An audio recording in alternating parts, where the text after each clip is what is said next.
जय राधा माधव कुंज बिहारी राधा माधव कुंज बिहारी जय गोपी जन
समुद्र भगवान की जय, श्री कांची गोपाल की जय, जगन्नाथ बलदेव सुदर्शन की जय, गौर निताय की जय, श्रील प्रभुपाद की जय, निताय गौतम।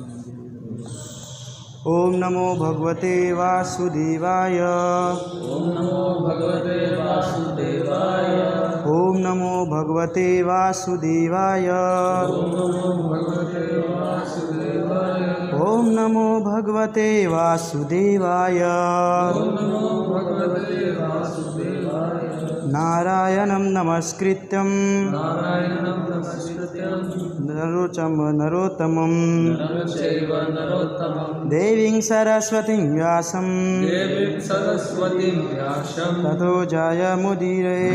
ततो जयमुदीरये। नष्टप्रायेषु भद्रेषु नष्टप्रायेषु भद्रेषु नित्यं भागवत सेवया नित्यं भागवत सेवया भगवते उत्तमश्लोके भगवतीतमश्लोके भक्तिर्भवति नैष्टिके। भक्तिर्भवति नैष्टिके। कृष्णाय वासुदेवाय कृष्णाय वासुदेवाय देवकी नंदनाय च देवकी नंदनाय च नन्दगोपकुमाराय नन्दगोपकुमाराय गोविन्दाय नमो नमः।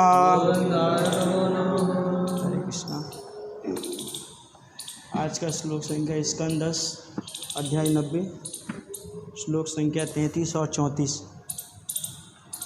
32 नंबर में परपट नहीं है तो 32 नंबर को हम ऐसे ही पढ़ लेंगे, फिर 33 और 34 को उच्चारण करेंगे। तेषाम् उदाम्ब्रियाणाम अष्टादश महारथा आसन् उदार यशस्तेषां नामानि मे शृणुः। इस असीम पराक्रम वाले पुत्रों में से 18 महान ख्याति वाले महारथ थे, अब मुझसे उनके नाम सुनो।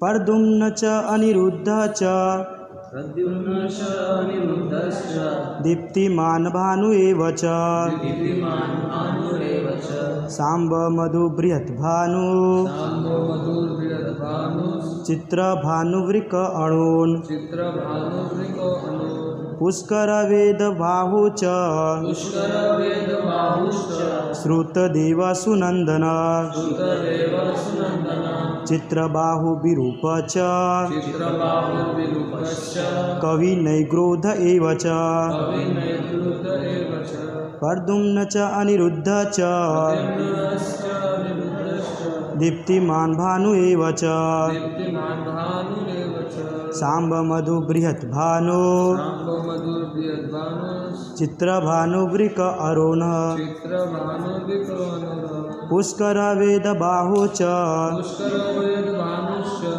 श्रुतदेव सुनंदन श्रुतदेव सुनन्दन चित्रबाहु विरूप च चित्रबाहुर्विरूपश्च कवि नैग्रोध एव च कविनैर्वृत एव च प्रद्युम्न अनिरुद्ध च प्रद्युम्नश्च अनिरुद्धश्च दीप्तिमान भानु एव च दीप्तिमान् भानुरेव च सांब मधु बृहत् भानु साम्बो मधुर्बृहद्भानुः चित्रभानुवृक अरोन् चित्रभानुर्विको अनु पुष्कर वेद बाहु च पुष्करवेदबाहुश्च श्रुतदेव सुनंदन श्रुतदेव सुनन्दन चित्रबाहु विरूप च चित्रबाहुर्विरूपश्च कवि नैग्रोध एव च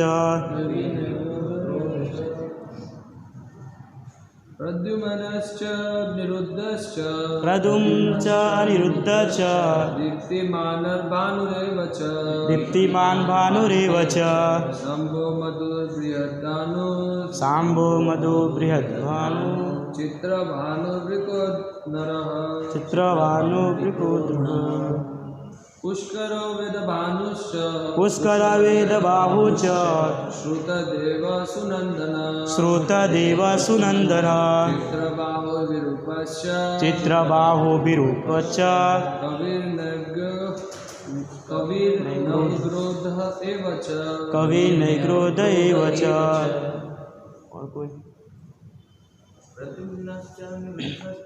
प्रद्युम्न च अनिरुद्ध च दीप्तिमान भानुरेव च सांब मधु बृहत् भानु चित्रभानुरिक अरुण पुष्कर वेद बाहुच्च श्रुतदेवा सुनंदन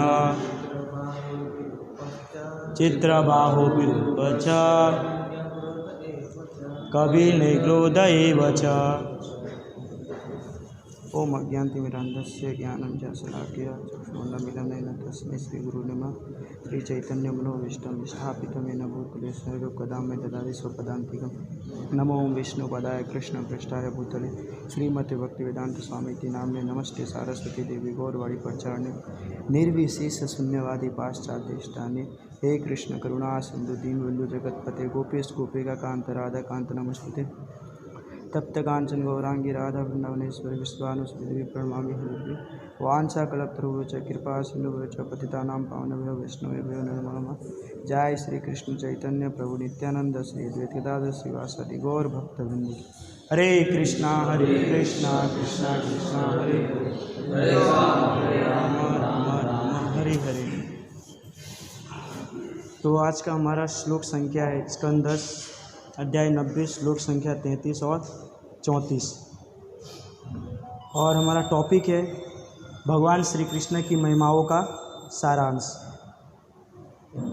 तो 10वां स्कंद ऐसा है कि श्री प्रभुपाद जी कहते हैं 10वें स्कंद को रीडिंग करने से पहले प्रत्येक व्यक्ति को 1 से लेकर के 9 स्कंद तक रीडिंग पहले करना चाहिए, क्योंकि 10वें स्कंद के अंदर गोपी भाव, गोपी प्रेम और भगवान कृष्ण के ऐश्वर्य के बारे में बताया गया है, जो सामान्य मनुष्य उसको नहीं समझ सकता। जो पूर्ण रूप से भगवान को समझते हैं वही इस चीज़ को समझ सकता है। अगर किसी व्यक्ति के बारे में किसी को जानना हो तो उसके पड़ोसी से ज़्यादा अच्छा और कोई नहीं बता सकता।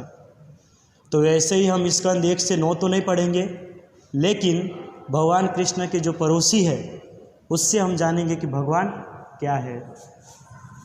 तो ब्रह्मा जी ब्रह्म संहिता में कहते हैं ईश्वर परम कृष्ण सच्चिदानंद विग्रह अनादिरादि गोविंद सर्व कारण कारण। यहाँ पे ब्रह्मा जी कह रहे हैं ईश्वर परम कृष्ण। ईश्वर का अर्थ क्या बता रहे हैं ब्रह्मा जी? ईश्वर का अर्थ बताते हैं। वैसे हम समझेंगे ईश्वर का अर्थ क्या होता है, तो भगवान है, देवता है, सब मानते हैं। लेकिन ईश्वर का अर्थ यहाँ पर जो ब्रह्मा जी का मेन लक्ष्य है वो बता रहे हैं कि ईश्वर अर्थात देवी देवता। अगर वह ईश्वर में ही भगवान कृष्ण को कहते तो आगे नहीं लिखते वो परम कृष्ण। वो ईश्वर को सामान्य बता रहे हैं पर कृष्ण को परम बता रहे हैं। तो कह रहे हैं कि ईश्वर परम कृष्ण सच्चिदानंद विग्रह। जो व्यक्ति सच्चित आनंद में रहते हैं वो कोई भी देवी देवता नहीं रहते। तो भगवान को कह रहे हैं कि वह भगवान है जो हमेशा सच्चित आनंद में रहते हैं। अनादिरादि गोविंद सर्व कारण कारण। उसका कोई आदि नहीं है और उसका कोई अंत नहीं है।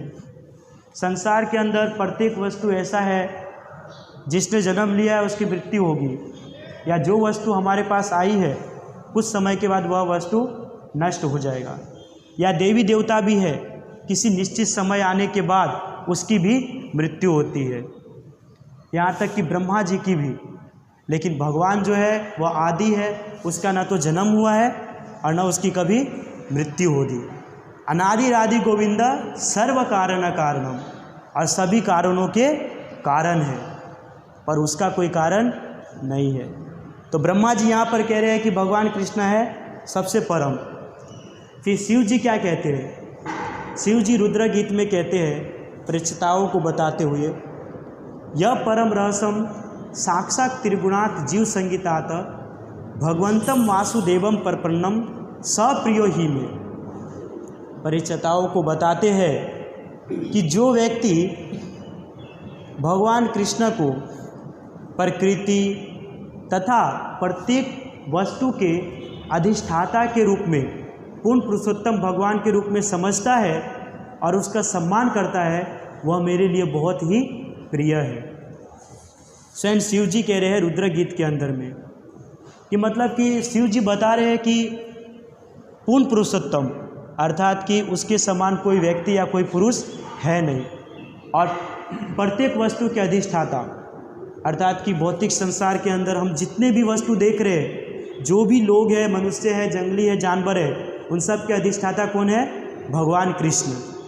शिव जी स्वयं ऐसा बता रहे हैं और कह रहे हैं कि ऐसे अधिष्ठाता पूर्ण पुरुषोत्तम भगवान कृष्ण की जो भक्ति करता है या उसके शरण में जाता है, वह मेरे लिए बहुत ही प्रिय है। बहुत सारे लोग हैं जो शिव जी को अलग अलग तरह से प्रसन्न करने का प्रयास करते हैं, हम जानते हैं इस भौतिक संसार के अंदर में, परंतु यहाँ पे शिव जी क्या बता रहे हैं वो भी बहुत मानने की बात है। बहुत बार क्या होता है कि हम शास्त्र के द्वारा किसी चीज़ को समझने का प्रयास नहीं करते। कभी भी संसार के अंदर में भौतिक संसार के व्यक्ति अगर किसी को किसी भी प्रकार का ज्ञान देता है और हम अंधे की तरह आंख बंद करके उस चीज़ को ट्रस्ट कर लेते हैं, भरोसा कर लेते हैं। लेकिन शिव जी स्वयं कह रहे हैं, और मैंने पद्म पुराण में भी एक श्लोक देखा था, आराधना नाम सर्वेशम विष्णु आराधना परम तस्मात् परतरं देवी तदीयानाम समर्चनम, कि सभी की आराधना करना चाहिए, सभी की साधना करना चाहिए। प्रत्येक देवी देवता का ऐसा नहीं है उसका नहीं करना चाहिए, लेकिन आराधना नाम सर्वेशम विष्णु आराधना परम, जो विष्णु है, कृष्ण है, उसका आराधना परम है। जिस प्रकार ब्रह्मा जी ने अभी हम सुने क्या कहा, ईश्वर परम कृष्ण, तो यहाँ पर कह रहा है परम आराधना किसका है? भगवान विष्णु का, भगवान कृष्ण का। तो ब्रह्मा जी, शिव जी यह सिद्ध कर रहे हैं कि जो परम पुरुष भगवान है वह भगवान कृष्ण है। अब हम बात करते हैं विष्णु पुराण के अंदर में वेद व्यास जी के पिता पराशर मुनि क्या कहते हैं? ऐश्वर्य स समग्र स वीर्य स यशस्श्रिय ज्ञान वैराग्य च एवं शरणाभग इतिंगना। वो कह रहे हैं पूर्ण पुरुषोत्तम भगवान वह है जिसके अंदर 6 गुण हैं। कौन सा? वह ऐश्वर्य से पूर्ण है, वीर्य है, पावर, यश है, श्रेय है और ज्ञान और वैराग्य से पूर्ण है। ये 6 गुण किसी व्यक्ति के अंदर है तो वह पूर्ण पुरुषोत्तम भगवान है। और अगर इस भौतिक संसार के अंदर किसी व्यक्ति के अंदर 6 गुण है तो आप उसको भगवान समझ सकते हैं। जैसे कि अभी इस भौतिक संसार के अंदर कई सारे ऐसे साधु बाबा होते हैं जिसको लोग परम भगवान, परम ईश्वर समझ जाते हैं। वो ठीक है, अभी उसके अंदर 6 गुण तो है नहीं, पर लोग खुद भी वो 6 गुण को नहीं जानते, तो उस बाबा के अंदर क्या देखेंगे? तो यहाँ पर विष्णु पुराण में कह रहे पराशर मुनि कि जो 6 गुण से परिपूर्ण है वह है भगवान कृष्ण, और उसको भगवान माना जाता है। तो कहते हैं कि उस भगवान कृष्ण के, जिसको ब्रह्मा जी कह रहे हैं भगवान ईश्वर परम कृष्ण, शिव जी कह रहे हैं सभी वस्तुओं के अधिष्ठाता, और विष्णु पुराण में पराशर मुनि क्या कह रहे हैं कि जो 6 गुण से पूर्ण है, उस भगवान कृष्ण के 16,108 रानी है। मैंने क्यों पहले भगवान के बारे में बताया? क्योंकि भगवान के बारे में हम जानेंगे तब हम समझ सकते हैं कि हाँ इसके अंदर ऐसा हो सकता है। नहीं तो सोचेंगे हमारे पास तो एक बीबी है वो संभलती नहीं है, 16,108 कैसे हो सकता है किसी भगवान का? तो पहले भगवान को मैंने इसलिए बताया ताकि हम उसके बारे में समझ सकें। उस 16,108 भगवान की जो रानी है उसमें से 8 प्रमुख है। उस 8 में से पहली है रुक्मणी, दूसरी सत्यभामा, फिर कालिंदी, जामवंती, मित्रविंदा, सत्या, भद्रा और लक्ष्मणा। ये 8 भगवान की प्रमुख रानी है। मैं एक लेक्चर लिसन कर रहा था, वो लेक्चर में ऐसे बता रहे थे हिज होलीनेस भक्ति आश्रय वैष्णव स्वामी महाराज कि बहुत बार लोग कहते हैं कि भगवान कृष्ण के 16,108 की रानी क्यों है। तो महाराज जी ऐसे बता रहे थे कि वो भगवान कृष्ण है। भगवद गीता में हम जानते हैं भोक्तारम यज्ञ तपसाम, हम सब जो है भोग्य वस्तु है, भगवान जो है भोक्ता है, प्रत्येक वस्तु को भोगने वाला। तो कहते हैं कि 16,108 रानी क्यों? अगर वो भोक्ता है तो पूरे संसार को पत्नी है, तो अरे सब संसार पत्नी है ही है ना, पुरुष है वो भी स्त्री के रूप में ही है भगवान के लिए। तो कहते हैं कि 16,108 ही रानी क्यों है? तो वो बता रहे हैं कि 8 रानी के साथ तो भगवान ने विवाह किया, जैसे हम जानते हैं अलग अलग तरीके के लीला के अनुसार, लेकिन जो 16,100 रानी है उसके साथ कैसे विवाह किया? तो महाराज जी बता रहे थे कि जब भगवान कृष्ण को पता चला कि नरकासुर, उसको भौमासुर भी कहते हैं, नरकासुर ने सभी राजकुमारियों को बंदी बना करके रखे, कितने 16,100 राजकुमारियों को। तो उसको छुड़ाने के लिए भगवान कृष्ण गए और भगवान कृष्ण ने उनसे युद्ध किया और युद्ध कर कर के उसको पराजित किया। नरकासुर को पराजित करने के बाद सभी राजकुमारी छूट गई। तो उन्होंने भगवान कृष्ण को कहा कि समाज के अंदर अब हमको कोई स्वीकार नहीं करेगा। देखिए, पहले ऐसा रूल था, संस्कृत था, वैसे उस टाइम पे संस्कृति ऐसी कि अगर कोई भी राजा किसी स्त्री को टच भी कर दे तो उसको उसके साथ विवाह करना पड़ता था। हम जानते हैं कि सत्यवती के पुत्र थे विचित्रवीर्य, जब उनका विवाह करवाना था तो भीष्म पितामह गए थे और 3 रानी का अपहरण किए थे। वो 3 कौन थी? अम्बा, अम्बालिका और अंबिका, ये 3। तो जब वो तीनों को उस स्वयंवर स्थान से लेकर के आ रहे थे तो अम्बा ने उसको कहा कि मैं किसी और से प्रेम करती हूँ। तो भीष्म पितामह ने उसे छोड़ दिया, ठीक है कोई बात नहीं। लेकिन जब अम्बा जिस व्यक्ति से प्रेम करती थी उसके पास गए तो उसने कहा कि भीष्म पितामह ने तुमको हाथ लगाया है, इसलिए मैं तुमसे अब विवाह नहीं कर सकता। सेम स्टोरी आती है 9वें स्कंद में महाराज ययाति का। आपको पता है शुक्राचार्य की पुत्री है देवयानी। देवयानी और शर्मिष्ठा वो दोनों स्नान कर रहे थे, तो गलती से शर्मिष्ठा ने देवयानी के वस्त्र पहन लिए। तो इसमें वह बहुत क्रोधित हो गई। तो शर्मिष्ठा शांत थी, वो बोल रही थी, वो शांत थी, सुन रही थी। लेकिन जब ओवरलोड हुआ तो शर्मिष्ठा भी बोलने लगी और उसको कुएं में धक्का मार दी। तो देवयानी जो है कुएं में गिर गई। कुएं में गिरने के बाद वह चिल्लाने लगी बचाने के लिए। तो वहाँ से महाराज ययाति आ रहे थे, उसने आवाज़ सुने। अब राजा का धर्म है, क्षत्रिय जो होता है उसका धर्म है सबकी रक्षा करना। तो उसने जब उनका आवाज़ सुनी तो वह उसको बचाने के लिए गए और जैसे ही अंदर गए उसको बाहर निकाले तो देवयानी ने उसको कहा कि आपने मुझे सर्वप्रथम स्पर्श किया है, इसलिए आपको मेरे पति के रूप में बनना पड़ेगा। उसी प्रकार यहाँ पर भी जो 16,100 रानी है, जब भगवान कृष्ण ने उसको बचाए तो भगवान कृष्ण को उसने कहा कि हमारे स्वीकार अब कोई समाज के अंदर करेगा नहीं। इसके लिए भगवान कृष्ण 16,100 रानी के साथ विवाह करते हैं। और आज के जनरेशन के अंदर, आज कलयुग में हम जानते हैं किस प्रकार का चल रहा है, उसको बताने की आवश्यकता नहीं है, सब इस ज्ञान से पूर्ण है। जो हमारी पहली परंपरा थी, जो संस्कृति थी, उसको हम कभी भी अब फॉलो नहीं कर रहे हैं। जो मन के अंदर आता है, अलग अलग रिलीजन, अलग अलग धर्म के जो स्त्री होते हैं उसके साथ जो लोग होते हैं विवाह करते हैं, मैरिज करते हैं। लेकिन हमारी संस्कृति हमको क्या ज्ञान देती है, क्या सिखाते हैं, उसके बारे में हम कभी जानते नहीं है। अभी क्या होता है कि स्टूडेंट होते हैं ना, गर्लफ्रेंड बॉयफ्रेंड का बहुत ज़्यादा चलता है। उसमें अपने मन के हिसाब से कोई पसंद आता है उससे विवाह करने के लिए तैयार हो जाता है। और माता पिता अपने समाज के अनुसार उसको बताते हैं कि नहीं, हमारा समाज कहता है हमारे समाज के अंदर ही आपको विवाह करना है। तो वो माता पिता की बात को नहीं मानता और जब माता पिता ओवरलोड करते हैं तो उसको, लड़की को लेकर के वो भाग जाता है। पूरे समाज के अंदर माता पिता की बेइज्जती होती है, लेकिन वह संतान इस चीज़ को समझ नहीं पाता है। ठीक है, प्रभुपाद जी के जरिए हमको कृष्णा भावनामृत इस्कॉन टेम्पल मिला हुआ है, जिसके अंदर हमको आदर्श, हमारा धर्म, हमारा कर्तव्य बताया जाता है। तो हम बहुत भाग्यवान जीव हैं। तो उस चीज़ को फॉलो करते हुए हमको आगे बढ़ना चाहिए। तो इस प्रकार कहते हैं, एक बार राधा गोविंद महाराज जी क्लास दे रहे थे, भागवतम क्लास। तो उसमें एक माता जी ने क्वेश्चन किए कि भगवान कृष्ण के 16,108 ही रानी क्यों है। तो महाराज जी ने कहा भगवान कृष्ण पूर्ण पुरुषोत्तम है, इसलिए उसके पास 16,108 रानी, आप थोड़ी पूर्ण पुरुषोत्तम है। तो बोले नहीं, भले पूर्ण पुरुषोत्तम है फिर भी क्यों है 16,108 रानी। तो महाराज जी ने कहा इस सृष्टि का कर्ता वही है, पूरे संसार की रचना करने वाले, यहाँ तक कि तुमको बनाने वाला भी वही है। तो ये लाखों करोड़ों कितने कितने आबादी, उसमें से 16,108 के साथ विवाह कर लिया, तो तुमको क्या प्रॉब्लम है। वो बोले नहीं, उनका 16,108 रानी नहीं होना चाहिए। उतने में उसके पति भी आ गए, हस्बैंड। वो आकर के कहने लगे नहीं नहीं, मेरी पत्नी बिल्कुल सही बोल रही है, वो भगवान है तो 16,108 रानी क्यों है।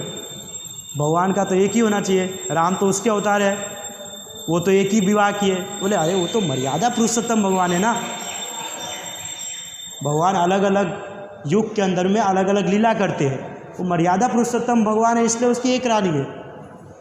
अरे भगवान कृष्ण है इसलिए 16,108 रानी है इसके। नहीं होना चाहिए। तो महाराज जी को बहुत गुस्सा आ गया। महाराज जी कहा कि उसमें से कोई आपकी बहू बेटी थी क्या जो आप इतना झगड़ रहे हैं? अरे वो भगवान है, 16,108 रानी है, तो उसमें आपको क्या प्रॉब्लम है?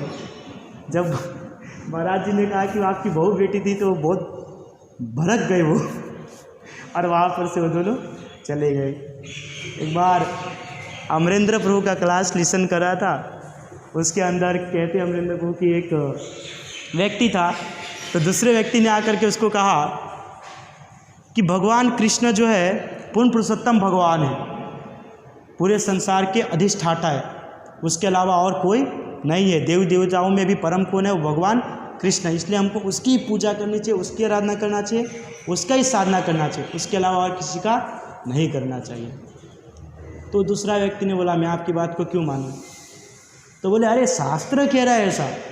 बोला शास्त्र तो क्या है, किसी व्यक्ति ने लिखा है, मैं नहीं मानता। बोला ठीक है, मेरा कार्य है आपको बताना, आप उस बात को स्वीकार करो या ना करो वो आपके ऊपर डिपेंड करता है। तो बोले ठीक है, मैं इस चीज़ को नहीं मानता हूँ। इतना कह कर के वह व्यक्ति जो है वहाँ से चला गया। कुछ समय के बाद वापस वह आया और उसी व्यक्ति को कहा कि मैंने मान लिया भगवान कृष्ण जो है पूर्ण पुरुषोत्तम भगवान है। तो उसने पूछा कि आपको कैसे पता चला? बोला यार मेरे पास एक वाइफ है, मैं उसको संभाल नहीं पाता, वो 16,108 रानी को संभाल दे, तो उसके अलावा और कोई भगवान हो ही नहीं सकता है। तो देखिए, भले किसी भी तरह से व्यक्ति ने समझा, लेकिन समझा भगवान कृष्ण परम पुरुष परम ईश्वर है। आज के संसार के अंदर में हम बहुत सारे लोगों को प्रीचिंग करते हैं, बहुत सारे भक्तों को बताते हैं कि भगवान कृष्ण ही ईश्वर है, उसके अलावा और कोई है नहीं, लेकिन वह इस बात को समझते नहीं या उस बात को मानते नहीं है।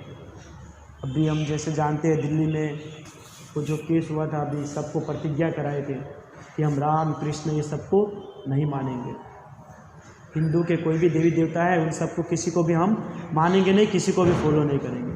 तो यार किसी को नहीं मानेंगे तो किसको फॉलो करेंगे? जो ये भौतिक संसार में पड़े हुए हैं उसको। मतलब क्या है कि प्रत्येक व्यक्ति को प्रत्येक चीज़ का ज्ञान है, लेकिन ज्ञान होते हुए भी वह अज्ञानी बन जाता है और किसी व्यक्ति के कहने पर तुरंत उस चीज़ को वह फॉलो करता है, जो नहीं करना चाहिए। जब तक व्यक्ति के अंदर किसी चीज़ का ज्ञान नहीं है या उसके बारे में उसको पता नहीं है, तब तक उसके ऊपर ट्रस्ट नहीं करना चाहिए। अगर कोई व्यक्ति कोई चीज़ आपको बता रहा है, कोई चीज़ का ज्ञान दे रहा है, नॉलेज दे रहा है, तो पहले आपको विचार करना चाहिए कि हमारा शास्त्र क्या कह रहा है, या ये जो कह रहा है वह सत्य है कि असत्य है।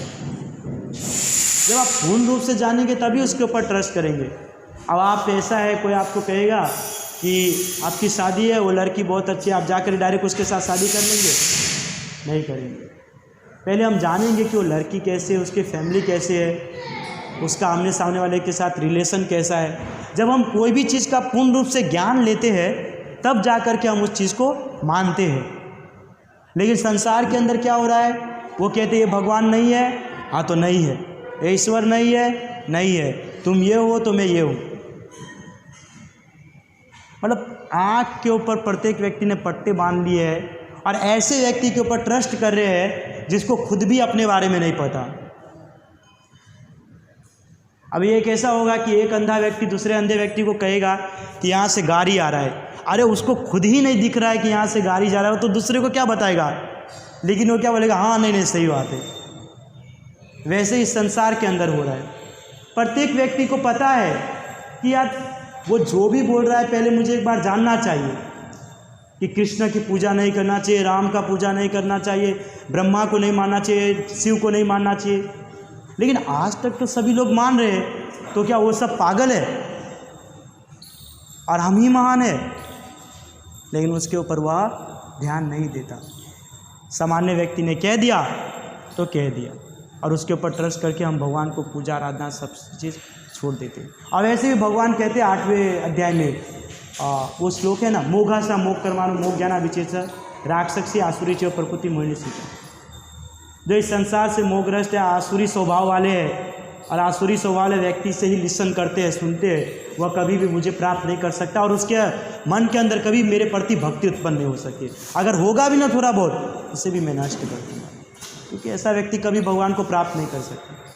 तो ऐसे ही 16,108 रानी है भगवान के, और 16,108 रानी के 10-10 बच्चे हैं, यानी 10-10 पुत्र है और 1-1 पुत्री है। और कहते हैं कुल संख्या है उसकी 1,61,080 भगवान कृष्ण के संतानें हैं। और उसको पढ़ाने वाले शिक्षक जो है वह है 3,88,00,000 स्पेशल टीचर आते हैं उनको पढ़ाने के लिए। 3,88,00,000 टीचर। आज तो एक ही टीचर 50-100 बच्चे को अकेले संभाल देते हैं। लेकिन भगवान कृष्ण का राज्य इतना बड़ा था, लेकिन राज्य में किसी व्यक्ति के आने की आवश्यकता नहीं थी। उनका खुद ही जो खानदान थे इतने बड़े थे कि और किसी के रहने की आवश्यकता नहीं है। विचार कीजिए, 1,61,080 बच्चे और 16,108 रानी, और ऊपर से टीचर कितने थे, शिक्षक 3,88,00,000। कहते हैं कि उससे ही उनका पूरा राज्य पूर्ण हो चुका था। लेकिन इस 1,61,080 में भी जो 18 पुत्र है वह बहुत ही बड़े महारथी है, जिनका नाम हमने अभी पढ़ी श्लोक के अंदर दिया हुआ है। प्रद्युम्न है, अनिरुद्ध है, दीप्तिमान, भानु, साम, मधु, बृहद्भानु, चित्रभानु, वृक, अरुण, पुष्कर, वेदबाहु, श्रुतदेव, सुनंदन, चित्रबाहु, विरूप, कवि तथा नयग्रोध। इस प्रकार 18 जो है भगवान के प्रमुख संतान हैं। कहते हैं रुक्मणी जी के गर्भ से प्रद्युम्न का जन्म हुआ। प्रद्युम्न को कामदेव के अवतार भी माना जाता है। जब शिव जी को सती जब मृत्यु हो गई थी सती की, तो शिव जी को दूसरा विवाह करवाना था पार्वती के साथ। तब वो ध्यान मुद्रा में थे, तो कोई उसको जगा नहीं सकते थे। तो कामदेव को कहा गया कि आप जाइए और अपने काम का इफेक्ट उनके ऊपर करिए। और शिव जी तो काम के ऊपर पहले से विजय प्राप्त करने वाले व्यक्ति है। कितने ही बाण छोड़े, कहते हैं इतने बाण छोड़े कामदेव ने कि पूरे संसार में काम वासना जागृत हो गई, लेकिन शिव जी को कोई इफेक्ट नहीं पड़ा। लेकिन बारंबार वो जब प्रयास कर रहे थे तो शिव जी क्रोधित हो गए, और जैसे अपने नेत्र उत्पन्न किए वैसे अपने नेत्र से उस कामदेव को जलाकर भस्म कर दिए। वही कामदेव कृष्ण के पुत्र के रूप में जन्म लिए, जिनका नाम है प्रद्युम्न, और उसकी पत्नी का नाम है रति। तो कहते हैं प्रद्युम्न का जब जन्म हुआ तो शिशु अवस्था में ही थे। 10 दिन होने से पहले, 10 दिन भी नहीं बीते थे, उससे पहले ही सम्रासुर नामक राक्षस आए और उसको ले जाकर के समुद्र में फेंक दिए। और जब समुद्र में प्रद्युम्न को फेंका तो वह मछली के मुख में गए। कहते जब वो मछली के मुख में गया तो मरा नहीं, डायरेक्ट जठर के भाग में वो प्रवेश कर गए। और जब उस मछली को पकड़ा गया और जब उस मछली को फाड़ा तो उसके अंदर से प्रद्युम्न प्रकट हुआ, अर्थात कि प्रद्युम्न उसके अंदर से जन्म लिए। तो उस स्त्री ने उस प्रद्युम्न का पालन पोषण किया।